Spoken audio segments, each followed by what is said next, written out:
And welcome back, everyone. You know, we haven't talked about this very much, but no, nobody has. No, but it's David Letterman's final night. Oh my gosh!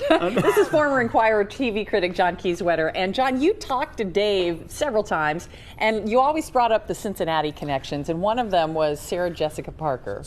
He loved to talk to people from Cincinnati. Sarah Jessica Parker, George Clooney, even Dwight Yoakum, who is from Pikeville, Kentucky. He'd talk about Cincinnati and Cincinnati TV. Really? Yeah. Oh, I didn't realize that Dwight had that connection. What did he say about Sarah Jessica Parker? Well, what he told her is that I wish I was born and raised in Cincinnati.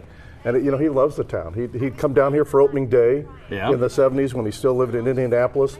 He listened to Rich King, who did his radio show just down the hall from here for a while, and loved watching Paul Dixon. Well, and you mentioned the Reds, and we watched a very memorable moment when Pete was on, I think back in 2006. But neat that he's a Reds fan, and neat that Pete was able to come on and make that appearance.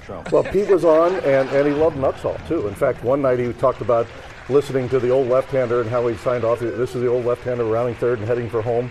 Yeah, you know, whenever he'd have a Cincinnati guest on, I'd watch because he loved the city and he'd love to come down here. In fact, he used to come down here and sneak in and watch when they were shooting the Braun show and just sit in the control room and watch them do live TV. Oh, did he really? Yeah. Well, we also saw a clip earlier where he had Lou Piniella on, and they were joking about Marge's shot. I mean, Marge was pretty good for a joke once in a while. Pretty good fodder for Dave there, I think. Well, I think even Marge was on there with Shotzi at one point, I believe. Oh, wow. So I read that in an old Tim Sullivan column back in the 80s or 90s, whenever she was owner. I guess 80s. Yeah. Wow.